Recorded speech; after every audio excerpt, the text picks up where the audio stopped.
మన ప్రభు అయిన యేసుక్రీస్తు వారి పరిశుద్ధ నామములో అందరికీ వందనాలు తెలియజేస్తున్నాను.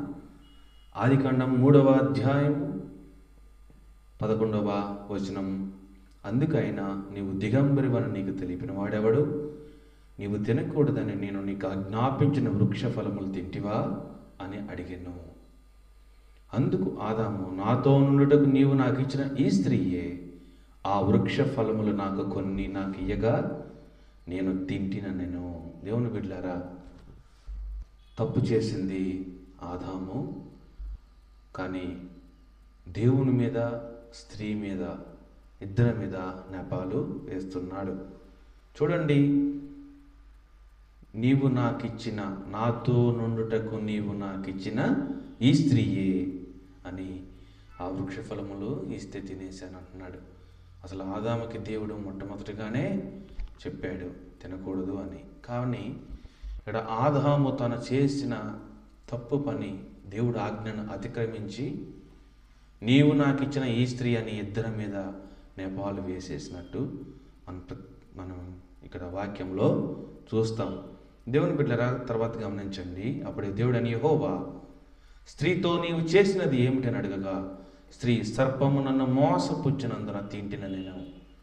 స్త్రీ ఏమో సర్పం మీద నెపమేసింది, నిందేసింది. కానీ వారు తమ తమ తప్పులని ఒప్పుకొనకుండా, తమ అతిక్రమాలని ఒప్పుకొనకుండా మరి ఒకరి మీద ఒకరు నిందలేసుకోవటం వలన దేవునికి చాలా బాధాకరమై తర్వాత వారు శపించబడి మరి చాలా ఇబ్బందులు పడినట్టు మనము చూస్తాం. వారు దేవుని బిడ్డలారా, అదే 4వ అధ్యాయం ఆదికాండము 9వ వచనం గమనించినట్లయితే, యెహోవా నీ తమ్ముడైన హేబేల్ ఎక్కడున్నాడని కయ్యను అడుగుగా, అతడు నేనెరుగను, నా తమ్మునికి నేను కావలివాడనా అనెను.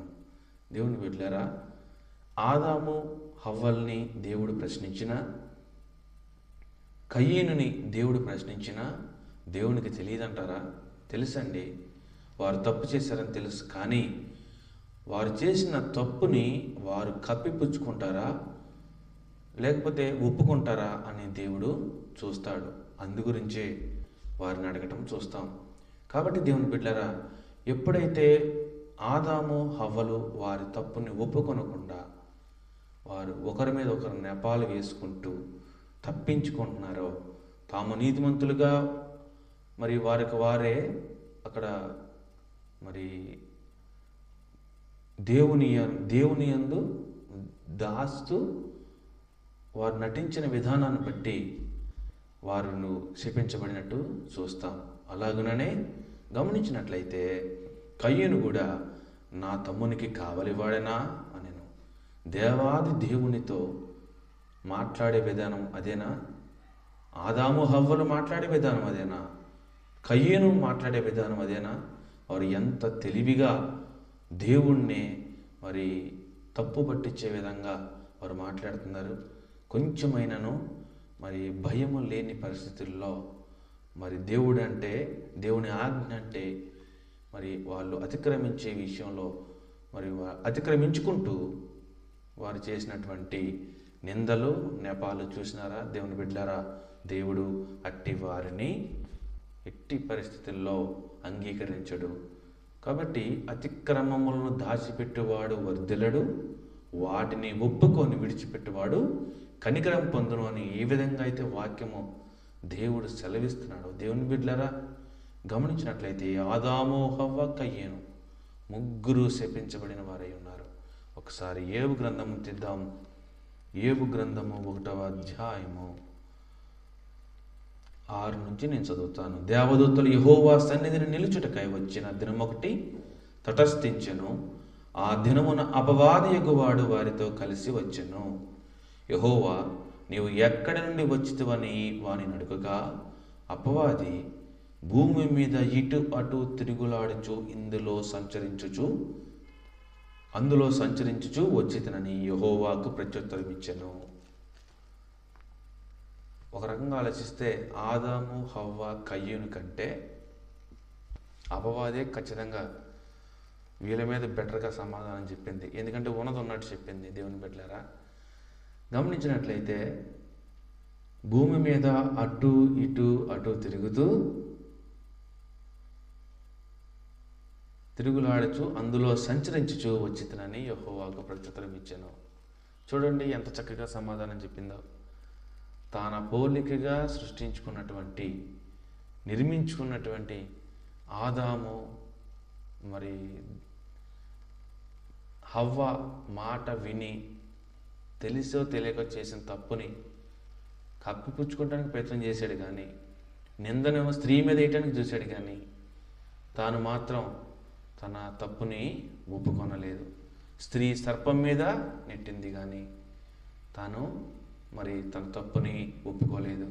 ఆ విధంగా శపించబడిపోయినటువంటి మరి వారు, అలాగనే కయ్యేను తన తమ్ముడిని చంపి నేను కావలి వాడనా అని, నిజంగా ఎంత మోసకరమైనటువంటి వారి యొక్క మనసులు. దేవుడు వారిని మరి శపించినట్టు చూస్తాం. కాబట్టి మనం కూడా అలా ఉండకుండా మనం చేసినటువంటి తెలిసి తెలియక చేసినటువంటి తప్పులను క్షమించమని దేవుణ్ణి అడుగుతూ జీవించాలని, అట్టి మనస్సు మనం కలిగి ఉన్నప్పుడు దేవుడు ఖచ్చితంగా మన పాపాలను క్షమించి తన నిత్యరాజ్యంలోకి తీసుకుని వెళ్తాడని ప్రభు వాక్యం ఇక్కడ సెలవిస్తుంది. మరి గమనించినట్లయితే దేవుని బిడ్డలారా,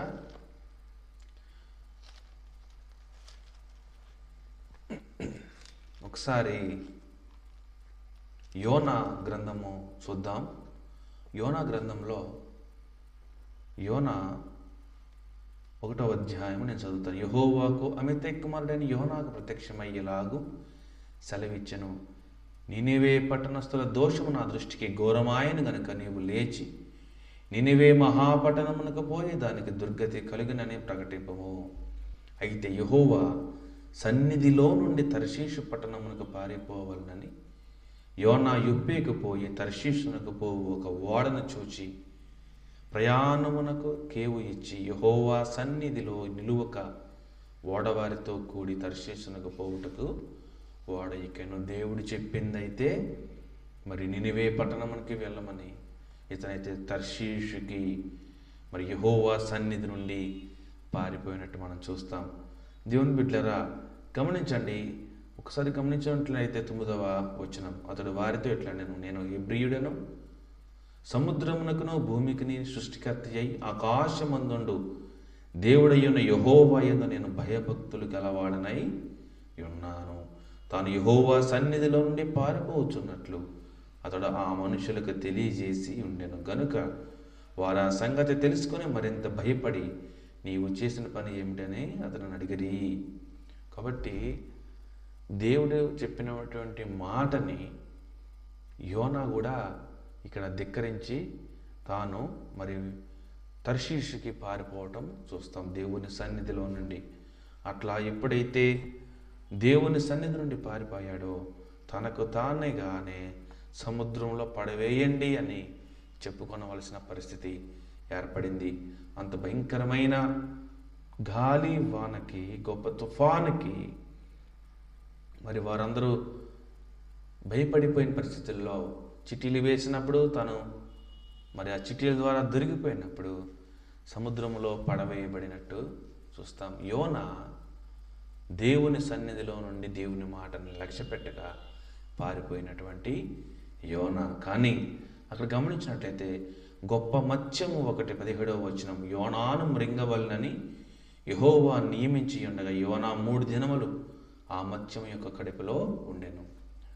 ఇక్కడ యోనాని మింగవలనని గొప్ప మత్స్యానికి దేవుడు ఒక ఆజ్ఞ జారీ చేస్తే అది యోనాను మృంగవలనని నిజంగా దేవుని బిడ్డలారా 3 దినముల ఆ మత్స్యం యొక్క కడుపులో మింగి ఉంచుకొని దేవుని యొక్క మరి ఆజ్ఞను శిరసా వహించినట్టు చూస్తాం.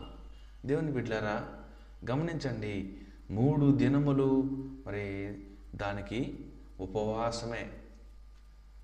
చూడండి ఆ 2వ అధ్యాయంలో, ఆ మత్స్యము కడుపులో నుండి యోనా యెహోవాను ఎలాగున ప్రార్థించెను. అప్పుడు చేశాడండి ప్రార్థన. యోనా అప్పుడు చేశాడు ప్రార్థన. కాబట్టి గమనించండి, 10వ వచనం, అంతలో యెహోవా మత్స్యమునకు ఆజ్ఞియగా అది యోనాను నేల మీద కక్కివేసెను. మింగమంది పాటించింది, కక్కివేయమని చెప్పింది పాటించింది. మరి అది గొప్ప మత్స్యము దేవుని మాట అంత నమ్మకంగా మరి దేవుని మాటను పాటించింది. యోనా అయితే మరి దేవుడు చెప్పినటువంటి పాటించకుండా దేవుని సన్నిధిలో నుండి మనం పారిపోయినట్లు చూస్తాం. దేవుని బిడ్డలారా, కాబట్టి దేవుని సన్నిధిలో నుండి పారిపోతే అది దేవుని ఎట్టి పరిస్థితుల్లో కాదు. అందుకే 6 దినములను కష్టపడి 7వ దినమున విశ్రాంతి దినము కాబట్టి పరిశుద్ధముగా ఆచరించాలి. ప్రతి ఆదివారము దేవుని సన్నిధిలో విడువకుండా దేవుని సన్నిధికి వచ్చి ఆయన సత్యవాక్యాన్ని దేవుని యొక్క కీర్తనలతో స్తుతించాలని ప్రభు వాక్యం సెలవిస్తుంది. ఇక్కడ యోనా తప్పించుకొని పారిపోతున్నానని తనలో తాను అనుకున్నాడు, కానీ అది నిజం కాదండి. అక్కడ పెద్ద తుఫాను రావటము, మరి యోనా వల్ల మరి మిగిలిన ప్రయాణికులు కూడా ఇబ్బంది పడటం చూస్తాం. ఆ తర్వాత సముద్రంలో నన్ను వేసేయమని చెప్పి తనను తానే సెల్ఫ్ సూసైడ్ చేసుకునే అంత స్థితికి వెళ్ళిపోయినటువంటి యోనా అయినను కనికరపడిన దేవుడు గొప్ప మత్స్యము అక్కడ ఒకటి ఏర్పాటు చేసి మరి అతనిని తీసుకొని డైరెక్ట్గా 3 దినములు తన కడుపులోనే ఉంచుకునేటట్లు చేసిన మహా గొప్ప దేవుడు, కక్కివేయమన్నప్పుడు కక్కివేసిన గొప్ప మత్స్యము. కాబట్టి దేవుని బిడ్డలారా, ఈ సృష్టి మొత్తము దేవుని మాటని లక్ష్య పెడుతుంది, మనిషే లక్ష్య పెట్టట్లేదు. ఆదాము హవ్వ కయీనులు ముగ్గురు వారికి తోచిన తప్పించుకునేటటువంటి సమాధానాలు చెప్పారు. వారి తప్పుని వారు ఒప్పుకోలేక వారు శపించబడిన వారయ్యారు. యోనా అయితే మరి దేవుని సన్నిధి నుండి పారిపోయి దేవుని మాట లక్ష్య పెట్టకపోయినప్పటికీ దేవుని మహాకృప చేత మరి గొప్ప మత్స్యానికి మరి అక్కడి నుంచి మరి ఆ మత్స్యానికి చెప్పిన మాట ప్రకారము 3 దినములు మరి మత్స్యము కడుపులో ఉండి అక్కడి నుంచి మరి నినివే పట్టణానికి వెళ్ళినట్టు చూస్తాం. దేవుని బిడ్డలారా, గమనించినట్లయితే ఈ నినివే పట్టణానికి వెళ్ళి చాటించిన తరువాత మరి వారి యొక్క ఒకసారి 3వ అధ్యాయము 10వ వచనం, ఈ నినివే వారు తమ చెడు నడతలను మానుకొనగా వారు చేయుచున్న క్రియలను దేవుడు చూచి పశ్చాత్తప్తుడై వారికి చేయదునని తాను మాట ఇచ్చిన కీడు చేయక మానెను. దేవుని బిడ్డలారా, గమనించండి, ఈ నినివే పట్టణము యొక్క మరి దేవుని దృష్టికి మహా ఘోరముగా కనపడినటువంటి వారి యొక్క దేవునికి విరుద్ధమైన అతిక్రమాల గురించి ఎప్పుడైతే మరి యోనా వెళ్ళి అక్కడ ప్రకటించాడో వారి యొక్క పాపాలని ఒప్పుకొని వారి కంప్లీట్గా వారి చెడుతనాన్ని వారి చెడు నడతనలను మానుకున్నప్పుడు ఖచ్చితంగా దేవుడు వారి మొర ఆలకించి మరి వారికి చేదునని చెప్పిన కీడుని తప్పించినట్టు చూస్తాం. దేవుని బిడ్డలారా, అదే 4వ అధ్యాయంలో గమనించినట్లయితే యోనా, యెహోవా నేను నా దేశమందుండగా ఇట్లు జరుగునని నేను అనుకుంటుని కదా, అందువల్లనే నువ్వు కటాక్షమును జాలియును బహుశాంతమును అత్యంత కృపయు గలవాడు దేవుడు అయి ఉండి పశ్చాత్తాపడి కీడు చేయక మానదు అని నేను తెలుసుకొని దానికి ముందుగానే తర్షీషునకు పారిపోతుని. అయ్యా, నువ్వు ఇట్లా చేస్తావని తెలుసు నాకు, అందుకే నేను వెళ్ళిపోయానని ఇతను కూడా కొంచెం తెలివి ప్రదర్శిస్తున్నట్టు చూస్తాం. దేవుని బిడ్డలారా, ఒకసారి గమనించినట్లయితే 6వ వచనం, దేవుడిని యెహోవా సొర చెట్టు ఒకటి ఏర్పరిచి అతనికి కలిగిన శ్రమ పోగొట్టుటకై అది పెరిగి యోనా తలకుపైగా నీడ ఇచ్చినట్లు చేసెను. ఆ సొర చెట్టును చూచి యోనా బహు సంతోషించెను. మరుసటి ఉదయం ముందు దేవుడు ఒక పురుగును ఏర్పరచగా అది ఆ చెట్టును తొలిచినందున చెట్టు వాడిపోయెను. మరియు ఎండకాయగా దేవుడు వేడిమి గల తూర్పు గాలిని రప్పించెను. యోనా తలను ఎండ దెబ్బ తగలగా అతడు సొమ్మసిల్లి బ్రతుకొట్ట కంటే చచ్చుట నాకు మేలనుకునేను. చూడండి దేవుని బిడ్డలారా, చిన్న విషయం ఇక్కడ. దేవుడు సొర చెట్టు ఒకటి ఏర్పరిచినప్పుడు సొర చెట్టు వెంటనే వచ్చింది. మరి నీడ ఇచ్చినట్లు చేయమండి నీడ ఇచ్చినట్లు చేసేసింది. అలాగనే ఆ సొర చెట్టును చూసి యోనా బహు సంతోషించాడు. మరుసటి ఉదయం ముందు దేవుడు ఒక పురుగుని ఏర్పరిచినప్పుడు మరి ఆ పురుగు చెట్టుని తొలిచింది. దేవుని బిడ్డలారా, సొర చెట్టు ఏర్పరిచినప్పుడు సొర చెట్టు వచ్చింది, నీడనిచ్చింది. పురుగుని ఏర్పరిచాడు, పురుగు వచ్చింది, తొలిచింది, చెట్టును తొలిచింది. దేవుని బిడ్డలారా గమనించండి, తూర్పు గాలిని రప్పించగా గాలి వచ్చింది. దేవుని బిడ్డలారా, సృష్టి మొత్తము దేవుని మాట వింటుంది. యోనా గ్రంథంలో యోనా ఒక్కడే దేవుని మాట లక్ష్యము ఉంచలేదు. మిగిలిన అన్ని మరి జంతువులు, మరి పురుగులు, మరి గమనించినట్లయితే సొర చెట్టు అన్నీ దేవుని మాట విన్నాయి. కాబట్టి దేవుని బిడ్డలారా, మనం గమనించినట్లయితే దేవుని మాట మనము లక్ష్య పెట్టాలి. దేవుని మాట ఎప్పుడైతే మనం లక్ష్య పెట్టామో అప్పుడు దేవుని యొక్క మార్గములలో మనము నడుస్తాం. సృష్టి మొత్తము ఆయన మాట వింటుంది, కానీ ఆది మనిషి నుండి మరి ఈ నేటి వరకు దేవుణ్ణి ఆయాస పెట్టిన వారమై అవుతున్నాం.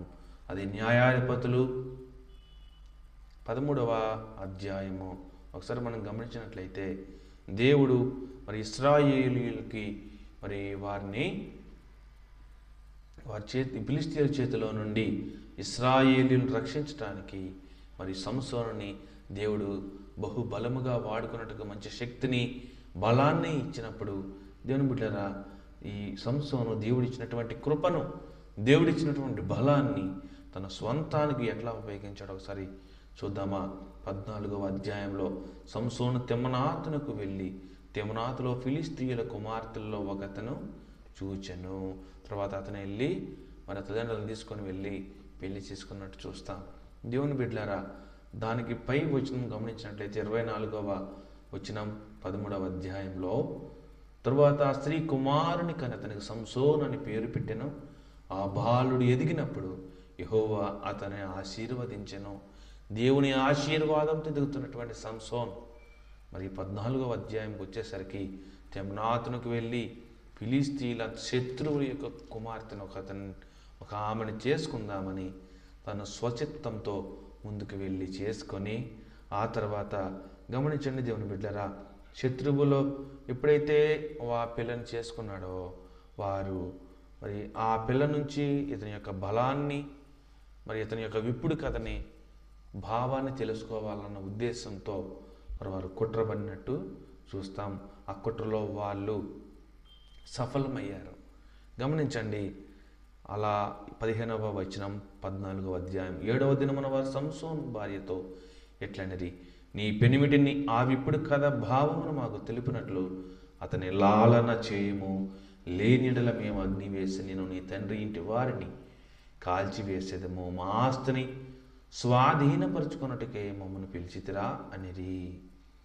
కాబట్టి సంసోను భార్య అతని పాదముల యొద్ద పడి ఏడ్చుచూ 7 రోజులు ఏడ్చి ఏదో ఒక విధంగా బలాన్ని, అది విప్పుడు కథని తెలుసుకొని మరి చెప్పటం ద్వారా సంసోను యొక్క విప్పుడు కథ భావము శత్రువులు చెప్పినట్టు చూస్తాం. దేవుని బిడ్డలారా, గమనించినట్లయితే సంసోను అంతటితో ఆగాడా? ఆగలేదండి. 16వ అధ్యాయంలో చూడండి, తరువాత సంసోను గాజాకు వెళ్ళి వేశ్యనొకతను చూచి ఆమె యొద్ద చేరెను. దేవుడు ఇశ్రాయేలును రక్షించడానికి ఏర్పాటు చేసినటువంటి మహాబలశాలి అయిన సంసోను మళ్ళీ 2వ తప్పుగా గాజాకు వెళ్ళి వేశ్యనొకతి దగ్గర చేరాడు. దేవుని బిడ్డలారా, అదే ఆగకుండా మళ్ళీ 4వ వచనం చూడండి, పిమ్మట అతడు సోరేకు లోయలోనున్న దెలీలా అను స్త్రీని మోహించాడు. ఆ స్త్రీ ద్వారా 3 సార్లు మరి తన యొక్క బలం యొక్క మర్మం, బలం, దేవుడి ఏర్పాటు చేసినటువంటి తనకిచ్చినటువంటి ఆధిక్యతను, బలాన్ని మరి ఇక్కడ గమనించినట్లయితే ఒకసారేమో 16:6 ప్రకారం, కాబట్టి దెలీలా నీ మహాబలము దేనిలోనున్నదో నేను దేని చేత కట్టి బంధింపవచ్చునో నాకు దయచేసి తెలుపమని సంసోనుతో అనగా, ఆ తర్వాత 10వ వచనంలో, అప్పుడు దెలీలా, ఇదిగో నీవు నన్ను ఎగతాళి చేసి నాతో అబద్ధమాడితివి, నిన్ను దేని చేత బంధించవచ్చునో దయచేసి నాకు తెలుపమని సంసోనుతో చెప్పగా అప్పుడు మొదటిసారి రెండోసారి అబద్ధమే చెప్పాడు, మూడవసారి కూడా అబద్ధమే చెప్పాడు. అయినప్పటికీ ఆమె ఫిలిష్తీయుల్ని పిలవటం, ఫిలిష్తీయులు రావటం, ఈయన లెగటం, వారిని హతం చేయటం చూస్తాం. ఆ 3 సార్లు ఒకవేళ నిజం చెప్పుంటే నేను హతం అయిపోయేవాడిని కదా అని సంసోనికి మరి తెలీదా? పాపము తెలియనీయకుండా చేస్తుంది. దేవుని బిడ్డలారా, 4వసారి మరి అనుదినము మాటల చేత అతన్ని బాధించి తొందర పెట్టుచున్నందున అతడు తన అభిప్రాయము తెలిపి తన బలాన్ని పోగొట్టుకొని ఏ నేత్రాశతో అయితే ఆ 3 స్త్రీలను ఆశించి మోహించి పాపము చేశాడో, దేవుణ్ణి యొక్క ఆజ్ఞను అతిక్రమించాడో, వెంటనే తన కళ్ళు బెరకబడి శత్రువుల చేతికి అప్పగించబడి దాగోను దేవాలయంలో తిరిగలి విసిరివాడినంటి బానిస బ్రతుకు సంసోనికి వచ్చింది. ఎంత అవమానకరమైనటువంటి జీవితం, ఎంత శక్తి కలిగినటువంటి సంసోను మరి కుక్క కంటే హీనాతిహీనంగా పడిపోయిన సంసోనుగా మనం చూస్తాం. పచ్చి గాడిద దవడ ఎముకతో 1000 మంది ఫిలిష్తీయుల్ని చంపినటువంటి సంసోను చివరికి తాను మరి తిరుగలి విసిరివాడిగా దాగోను దేవాలయంలో బానిసగా కళ్ళు పెరిగివేయబడి తన బలము కోల్పోయి పరిహాసించబడుతూ మరి అనేక మందితో మరి దెబ్బలు కొట్టించుకునేలాగన అయిపోవటానికి కారణం అతని యొక్క బలహీనత, వ్యభిచారమే. దేవుని బిడ్డలారా, గమనించండి, పాపములు అనేక రకాలు. ఆజ్ఞాతిక్రమమే పాపం. ఆదాము దేవుని ఆజ్ఞను అతిక్రమించి శాపానికి గురయ్యాడు. మరి హవ్వ శాపానికి గురైంది, కయీను శాపానికి గురయ్యాడు. వారు అప్పుడే వారి యొక్క తప్పుల్ని ఒప్పుకొని తన అతిక్రమాలను ఒప్పుకున్నప్పుడు దేవుడు ఖచ్చితంగా వారిని మరి వారి పాపాలను క్షమించి మరియు వారు అలాంటి తప్పును చేయని ఎడల చేసే మనసులు ఖచ్చితంగా వారిని వర్ధిల్ల చేసేవాడే. గమనించండి దేవుని బిడ్డలారా.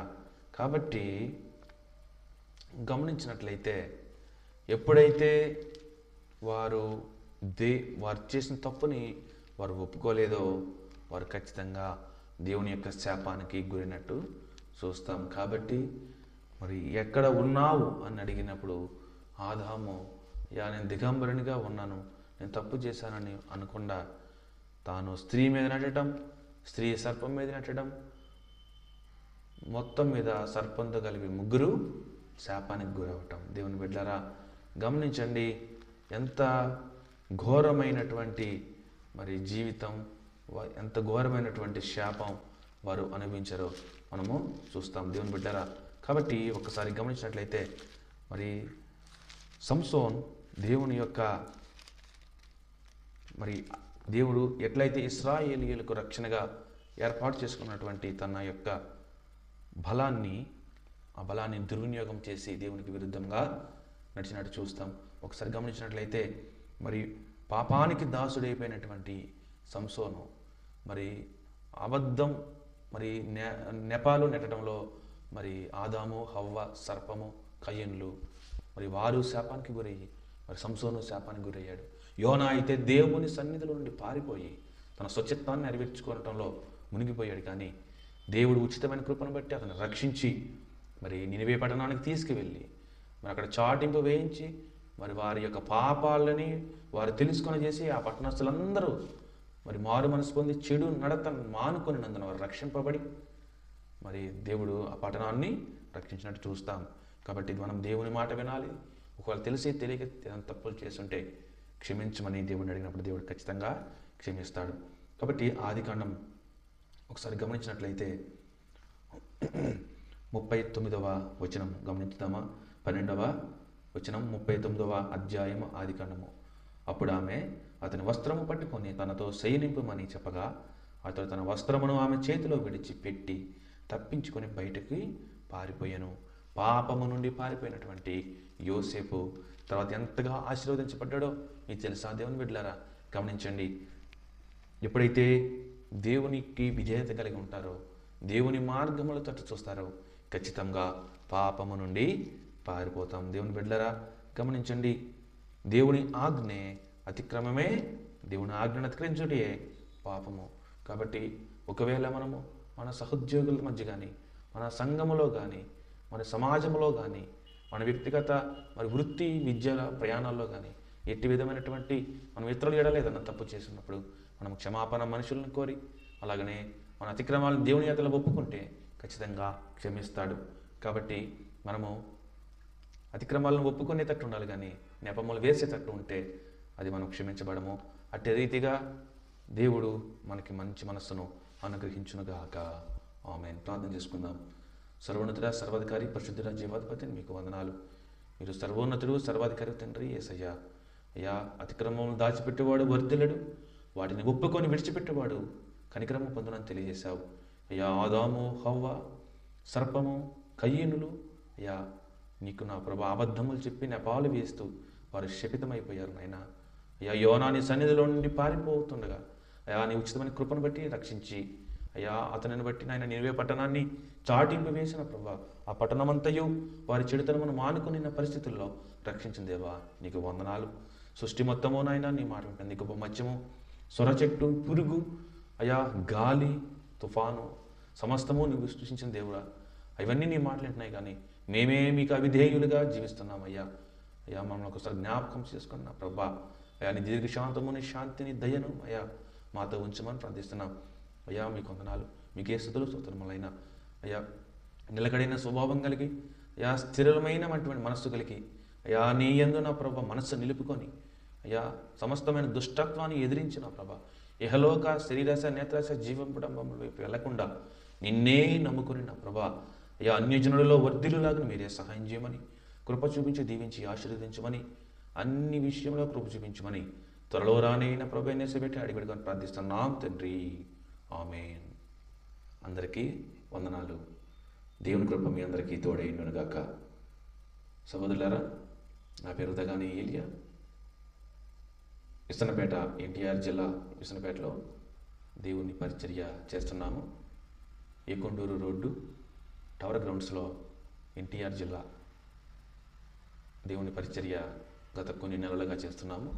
ఇక్కడ సత్య సువార్త ప్రకటించబడుతుంది.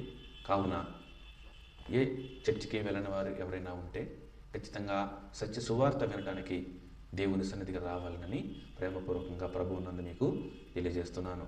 అటువల్లనే మా పరిచర్ల గురించి అందరూ ప్రార్థన చేయండి. సంఘాభివృద్ధి మరి ప్రతి సంవత్సరము మీటింగులు పెట్టాలని ఆశపడుచున్నాం. ఖచ్చితంగా అందరూ ప్రార్థన చేయవాలని మిమ్మల్ని అడుగుతున్నాను. దేవుని కృప మీ అందరికీ తోడేండును గాక. ఆమేన్.